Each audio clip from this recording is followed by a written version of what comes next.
If I had that magic wand, I would put under full protection half of our planet. Welcome to Nature Magic. Today I am talking to Costas Christ. I was lucky enough to meet Costas in 2016 when he was judging the National Geographic World Legacy Awards, and it was won by the Burren and Cliffs of Moher Geopark. His passion for protecting the planet burns a lasting impression on everyone he meets, and it is a great honour to have him as a guest on the podcast. Costas is an award-winning editor and columnist for National Geographic Traveller and an inspirational keynote speaker. He is one of the world's top sustainable tourism experts, and in 2012 was recognised with Sir Richard Branson and Jane Goodall as one of the 50 global visionaries working to save the planet. Burren Nature Sanctuary is a member of the Burren Ecotourism Network, and Costas is one of the pioneers of ecotourism, helping to officially define the term for the first time and serving as a founding member and former chairman of the International Ecotourism Society. On his mantelpiece of awards is the International Peace Through Tourism Award for his work promoting sustainable tourism development to support economic opportunity in former conflict zones in Colombia and Sri Lanka, along with the North American Gold Prize for Best Travel Writing for his column in the National Geographic Traveller. When not travelling, he farms organic blueberries on the beautiful Atlantic coast of Maine. What could be more perfect? Hi, Costas. Thank you for being a guest on the show. Well, it's my pleasure to be here. Thank you for inviting me. And how are you doing with COVID-19? Well, I think, first of all, healthy and good and following the guidance for social distancing. But, in the bigger picture of things, doing well. But obviously, there's a lot of suffering right now and a lot of challenges right now. And we're all in this together. And I think the more we can realize that we share a common planet and that viruses don't recognize borders and that we have everything to gain by international cooperation, and I say that to my country in particularly, then the better we'll all be. Yes, there are positive messages as well, even though it's a very difficult time. And especially for nature, it's quite a positive breather at the moment. Have you any feelings on that?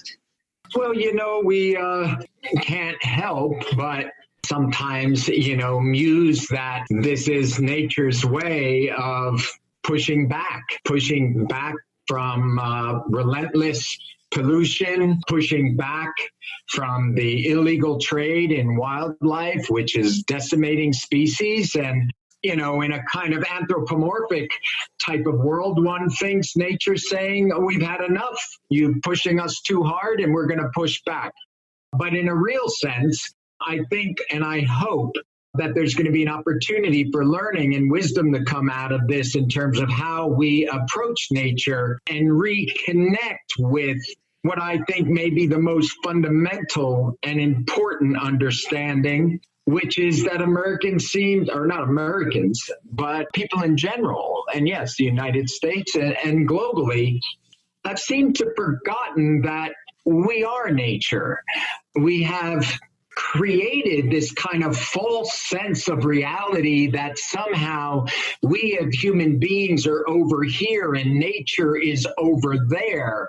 And even the notion of saving nature, which of course I believe in, but it's objectified. Again, we have to save that thing that's over there for whatever reason that's important without realizing that we are nature. We are saving ourselves. There's no separation. And so I hope as we come out of this COVID-19 pandemic, we will understand more and more of the importance of helping to heal our planet, because we cannot have personal health and well-being when we don't have planetary health and well-being. Exactly. And even the politicians, if they could see that the things we use from nature, from food to medicines, everything really, they put a value on that, but they don't actually put a value on the source, which doesn't make sense at all economically either.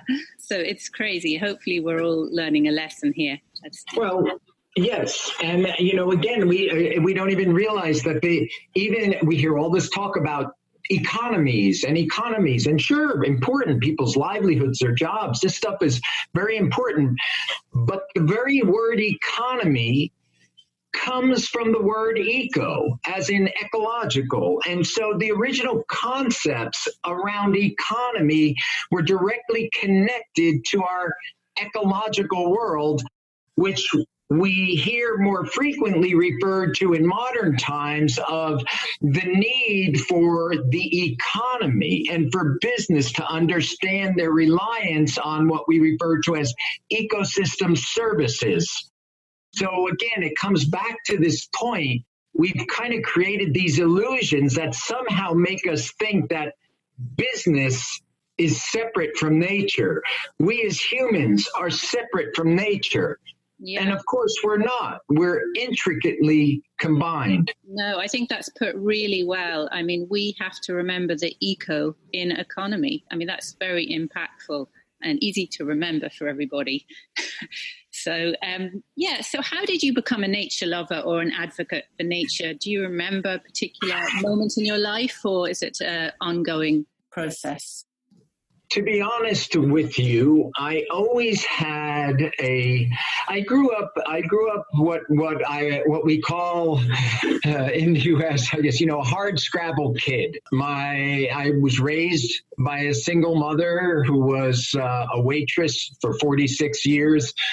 I had a father who kind of came in and out of the scene, and he wasn't down in the pub. He was doing day labor, here and there. So my childhood was kind of an unpredictable world, and I felt that, people were kind of unpredictable, and in certain respects, as a little kid, not trustworthy. I'm not referring to my mother, bless her heart, because she was the star of my life and instilled the virtues that I still believe in today. But during those early years and during turbulent times, I always found nature to be stable. Nature had a predictability to it. And as a little kid, I used to go into the woods and pretend that I would have conversations with animals who were my friends. So I was just one of those little kids that was a born nature lover. And as the outside world seemed turbulent and sometimes crazy, I found stability in nature.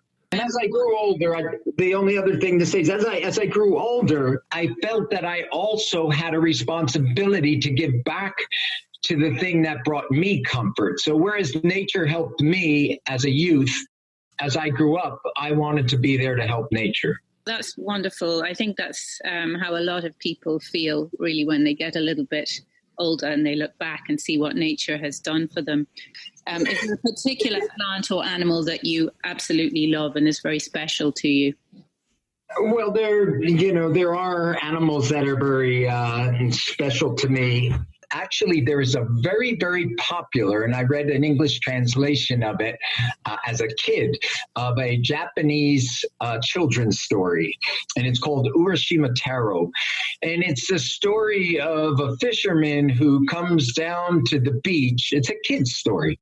He comes down to the beach and he sees three boys, and there's a sea turtle on the beach, and they're throwing rocks at the sea turtle and jumping on it, and they're hitting it with sticks and things like that.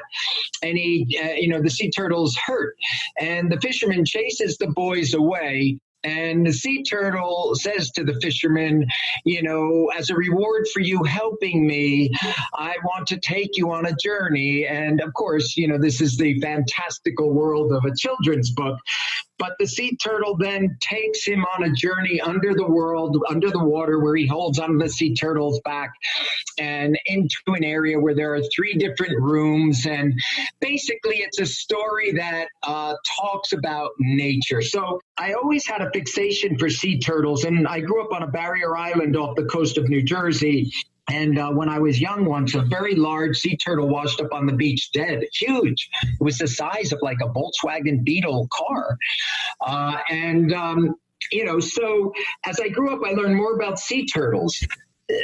just turtles in general, but wisdom. I mean, just think of it, an animal that can live over 100 years old, just calm. You look in the face of these animals, there's a sense of wisdom. So yes, a favorite animal would certainly be a sea turtle.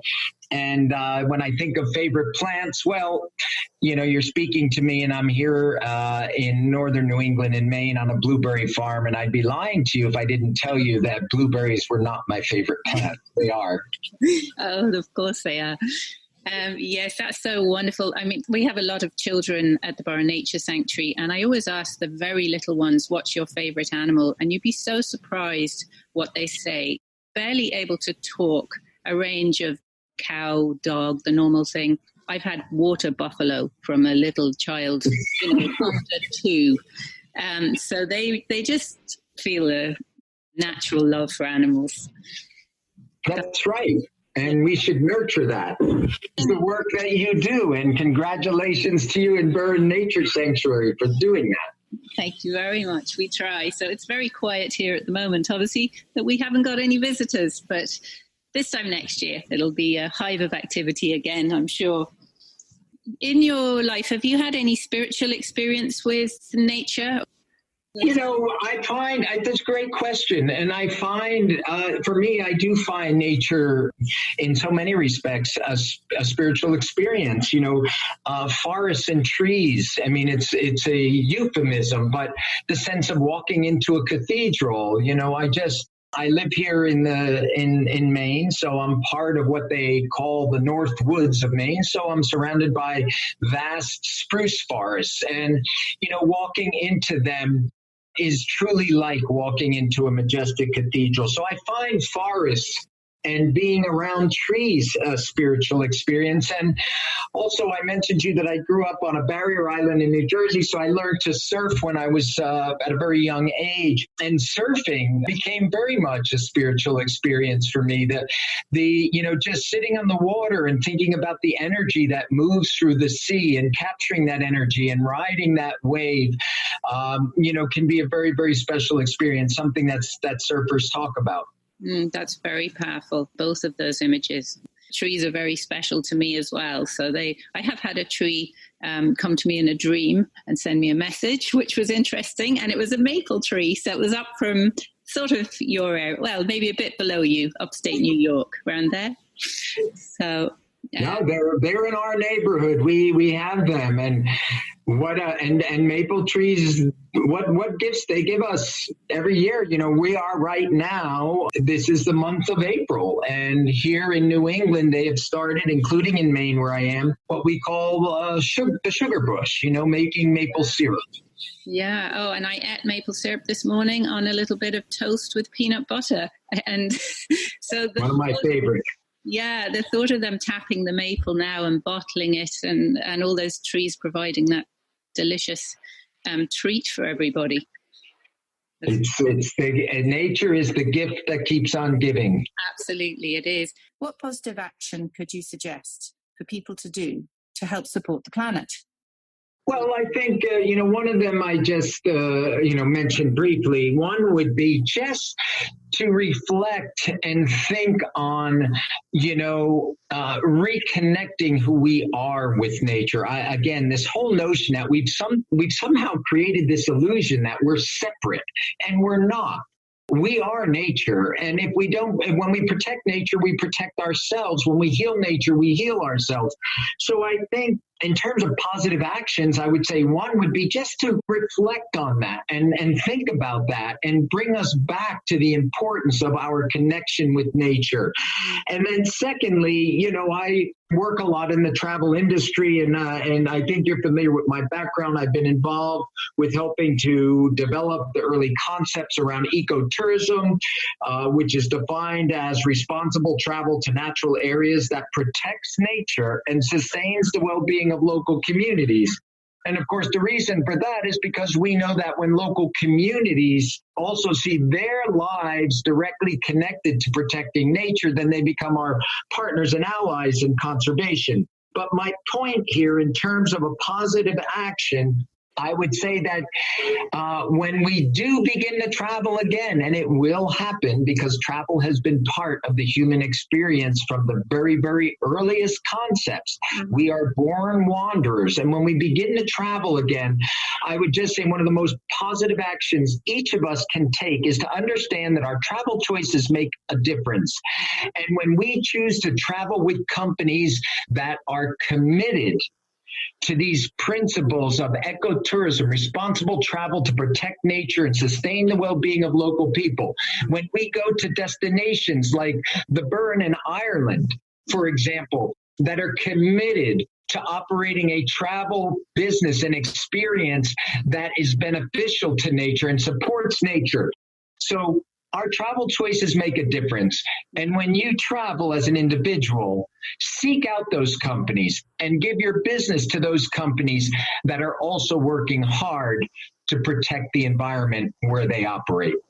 That's great advice. I mean, how I met Costas was through the Burren Ecotourism Network, which works around the Burren with different businesses using sustainable principles, and you were over here judging for an award.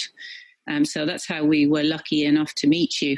And I think on the first point as well, engaging people with nature, that's exactly the whole underlying principle of the Burren Nature Sanctuary. You know, trying to engage people with nature, show them a flower from a different angle. You know, macro photography, I think, is wonderful because it really engages people, and time lapse. You know, you show people time lapse of a seed sprouting so they can see nature from different perspectives. I think that's really helpful as well. If you Absolutely. If you had a magic wand, Costas, and you can do one thing today to help the planet, do you know what you'd do? Yes, I do, actually. If I had that magic wand, I would put under full protection half of our planet. You know, there is a very, very famous, they call him the grandfather of biodiversity. His name is E.O. Wilson. And he is the one who really brought in fact, he is the one who came up with this term biodiversity. And of course, what does biodiversity mean? Well, it means life on Earth. Biodiversity are all the living species. We are part of biodiversity ourselves. And so E.O. Wilson, who is now in his 1990s, he's getting quite up there in age, who has been such an important voice for the protection of nature, has said that for our species, for our planet to thrive, we have to protect at least 50% of our oceans, our lakes, our streams, our forests, our plains, our savannas, you name it. And he's launched something called the Half Earth Initiative. So if I had my magic wand, I would wave it right now and put that half Earth under protection. Oh, that is absolutely amazing. It's giving me shivers because this is my second interview for this series of podcasts. And Mary Reynolds, who is a wonderful Irish environmentalist, when I asked her about the magic wand, she said, half the Earth. That's wonderful. That's what we need. And it's great. You can start with half your garden. Yes. So, that's absolutely incredible. Do you have any other nature books you'd like to recommend? You know, I think that there are different things. I can just tell you that I know a book that was important for me. I mean, obviously, for me, you know, as an adult, the works of Emmerson, you know, Henry David Thoreau, you know, the classics were very, very, very important to me. The poetry of Robert Frost. But as a kid, or not a kid, as a teen, because that's really when I read a book called My Side of the Mountain, that was probably my favorite book when I was a teenager. And it's about a young boy who decides he's going to run away from home. Not that I would advocate that, but that he wanted to go and live in nature. And he spends a year living on a mountain in the Catskills, which is a mountain group in upstate New York. And it's the story of his life up there, the hardship, his connection with nature. So Anyway, my side of the mountain, it was so funny because I had a milestone birthday not long ago, turning 50 years old. And you know what? An old friend of mine, and I hadn't thought about that book forever, wrapped it up and put it in a gift wrap and said, here's your birthday present. And I opened it up, and it was the newest edition of My Side of the Mountain. And I read it again recently, and it brought back many wonderful memories. Oh, how wonderful. That is fabulous. I think really just one more question, because I know you're very busy and you've got a call coming in soon. Would you like to say a few words about organic farming, seeing as you are an organic farmer and this farm is organic and has been for 25 years? People don't really get why it's so important. Well, first of all, gardening is my therapy and farming is my therapy. And you were talking about just nature. I'm just endlessly amazed by the whole idea of how, and watching, planting from a small seed comes a bounty of fruits and vegetables. And it's just a miracle. It's the miracle of nature, and it's the miracle of creation, and it's the miracle of life. So in farming, I feel that I see that miracle day in and day out, and it gives me great, great inspiration. And in terms of organics, absolutely. It's all about the soil. And so understanding what soil is and growing organically not only gives us healthier food, not only keeps the environment clean, there's no runoff, there's no waste, there's no pollution, there's no herbicides, there's no pesticides. But as I've gone about organic farming over the last 20 years, I've begun to see also how even the blueberries, I have about 12 hectares of blueberries, not huge, but, not too bad. And those 12 hectares of organic blueberries, it's been fascinating for me to see how nature itself and the ecosystem of life revolves around those blueberries. So what do I mean? Each year, I lose probably 15% of the crop to wildlife. I consider that nature's tax. I consider that nature saying, we'll give you all of this, but you need to leave a little for us. So organic farming, it's healthier, it's fascinating, it's inspiring, and it contributes to nature. And when you put that all together, I can't think of anything better. Oh, that is brilliant. I think nature's tax is a great little soundbite.